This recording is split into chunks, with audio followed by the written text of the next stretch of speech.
What does every hockey fan in the Maritimes over the age of 40 have in common? Well, it's not a team, it's not a region, it's not a food that you enjoy playing, eating at games, or a pro squad, or a fanatical devotion to a certain hockey card set. We all have one thing: a John Brophy story. Ever heard about a John Brophy story? Now, for the 5 people out there who've never heard who John Brophy is, let me fit you in, or fill you in, as we say. Fit you in would be good too. In the history of Nova Scotia, this guy is more than a legend. He represented Antigonish, Nova Scotia, on the hockey map for so many years.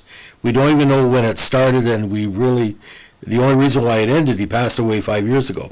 Now, born John Duncan Brophy, January 20th, 1933, in Antigonish, one of the most beautiful communities in all of Canada, was a Canadian ice hockey coach and hockey player who spent most of his career in minor professional leagues as a player and a coach, including 18 seasons as a skater in the Eastern Hockey League and 13 seasons as a coach in the East Coast Hockey League. From 86 to 88, the native of Antigonish was head coach of the Toronto Maple Leafs of the National Hockey League, and also spent some time prior to that as head coach of the Baby Bulls, the Birmingham Bulls of the EHL. Now, Brophy was a tough defenseman, again, who played 18 seasons in the Eastern Hockey League, racking up nearly 4,000 career penalty minutes between 55 and 73, the most in EHL history, playing parts of 9 seasons with the Long Island Ducks and retiring at the age of 40. Now, if you look at the rough stats, he first came to major prominence for a lot of people in the Nova Scotia system, playing with teams like the Halifax St. Mary's of the MSHL. Now, he graduated to the Milwaukee Admirals of the IHL, then the Troy Uncle Sam Trojans of the EHL in that 53 season. Played with the Moncton Flyers of the NBSHL in 54, then the Moncton Hawks of the AC Senior League. At the time, 5'11", solid 175. Then his EHL journey began, ladies and gentlemen. Baltimore Clippers, Charlotte Rebels, 56. The Clippers, 57-58. Charlotte, New Haven in 59. Charlotte Clippers again in 1960. New Haven Blades in 61. The Ducks in 62. The Philadelphia Ramblers in 63. Philadelphia LI in 64. Then the Ducks between 65 and 69. New Haven Blades again, 69 season in 1970. Back to the Ducks in 71. Then Long Island, Jersey in 72. Then the Jersey Devils to wrap up his career in 1973. But the penalty minute numbers are just through the roof, ladies and gentlemen, for consecutive seasons with the different teams. 212, 225, 132, 141, 190, 290, 281, 140, 325, 241, 236, 224, 152, 264, 215, 178, 162, and with the Jersey Devils, 220. And longest run in the playoffs, I think like 61 with New Haven, 15 games, 3 points, but put up a lot of penalty numbers. Now, when he shifted over to coaching, it was retiring at the age of 40. He knew he was going to do something after hockey retirement. Now, he spent time, get this, had a part as a referee in a Schaefer beer commercial, which aired for about 5 years on various New York television channels.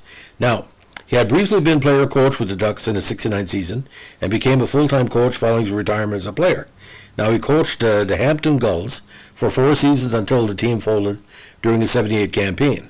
He then joined the Birmingham Bulls of the WHA as assistant to Glenn Somnor, becoming head coach in 79 when Somnor joined the Minnesota North Stars. His team did finish last in the league, but included several NHL stars at beginning their professional careers, including Ricky Vibe, Michel Goulet, Rob Ramage, Ken Harksford, and Gaston Gingras, as well as Team Canada 72 hero, a 36-year-old Paul Henderson. Now, for the 79 season, even though his team was the only one in the league not to make the playoffs, he was awarded the Robert Schmertz Memorial Trophy as the WHA's Coach of the Year. After the collapse of the WHA, Birmingham moved to Central Hockey League, and Brophy coached the team for another 2 seasons. In '81, Brophy was hired by the Montreal Canadiens to return home to coach their AHL affiliate, the Nova Scotia Voyageurs, and held a job for 3 seasons in dramatic fashion because the team he coached then, every possible prospect with Montreal was in the system. Now, after the successful tenure with Nova Scotia, he joined the Toronto Maple Leafs organization, first as an AC with the Buds, then briefly as head coach of the Leafs AHL farm team, the St. Catharines Saints, and then as head coach for the '87 season. The Leafs showed some promise during Brophy's first season as coach, despite finishing the year with a losing record, but it all went downhill from there with an embarrassing season in '88. However, the North Division was so weak that year that the Leafs actually made the playoffs, despite having the second worst record in the league. He feuded constantly with general manager Jerry McNamara, who tried to have Brophy fired, but ended up being fired himself. After an equally poor start to the '89 season, and despite being a favorite of Leafs owner Harold Ballard and every Maritimer that was following the Leafs, Brophy was eventually fired in December of '88, 33 games into the season. Now, from then, you know who's going to land his feet. He founded a home in Norfolk, Virginia, with the Hampton Roads Admirals of the East Coast Hockey League. He coached that squad for 11 seasons, from '89 to 2000, winning the league title in '91, '92, and '98. The Admirals, of course, did not have a losing season, with Brophy behind the bench. Now, some controversy, of course, after a game in January '99, a fight broke out on the ice, and fans were throwing, of all things, batteries. Brophy was accused of assaulting 2 security guards in a melee, but the guards said they were trying to keep him away from the Roanoke fans. In the end, Brophy pled guilty, fined $1,000, and suspended for 6 games. Now, June 25, 2000, Brophy was badly injured in a car accident near New Glasgow, Nova Scotia. He was listed in critical condition with a broken leg and a head injury, but Brophy survived mainly because he had fallen asleep at the wheel while driving and woke up in time to survive the crash. Now, after a successful recuperation, he returned to the ECHL in 2001 as coach of the Wheeling Nailers for 2 seasons and then retired. The ECHL's Coach of the Year award was renamed the John Brophy Award in 2003. As of 2006, he's the all-time leader among ECHL coaches in regular season wins with 480, playoff games with 94, and playoff wins with 55. And was inducted in the ECHL Hall of Fame in 2009. Now, he gave back also to Nova Scotia. In 2005, he coached his hometown junior team, the Antigonish Bulldogs of the Maritime Junior A Hockey League. And for 2007, at age 73, he went back to Virginia as head coach of the Richmond Renegades of the Southern Professional Hockey League. According to statistics provided by the NHL overall, as a pro hockey coach, he accumulated 1,027 victories, the second highest amount in all of professional hockey, behind only the great Scotty Bowman. Now the question is, will he make the Hockey Hall of Fame down the road? Hard to tell because some of the media don't like him, but some of the media basically believe a minor hockey coach with only limited NHL success and WHA success shouldn't be in a Hockey Hall of Fame. I personally think he should get in, at least in the Canadian or related Halls of Fame, no doubt. But I'll let the people like Lanny McDonald's group decide more than me. Now, after 1 season with the Richmond Renegades, it was announced that Brophy would be released from his contract. His replacement in Richmond was former team captain Brian Goody. And of course, Brophy, after a long illness, died in his sleep in Antigonish on the morning of May 23rd, 2016, from a long illness, and at the ripe old age of 83. Now, with Birmingham in 1979, 32, 42, and 6 in the WHA. With Toronto in 87, 32, 42, and 6, 70 points, 4 Norris. Bet St. Louis first round, but lost divisional finals to Detroit in the quarterfinals. In 1988, lost in the division semifinals to Detroit, and was eventually fired after 11-20 and 2 record in 89. So NHL totals, disparaging, but you know that's what it is. 64, 111, and 18, mainly due to that 21, 49, and 10 record where Toronto did make the playoffs that year. and 9-10 in the playoffs. WHA total 32, 42, and 6. So John Brophy's career easily can be brought down to this. He won 2 titles with Hampton, 91, 92, and 98.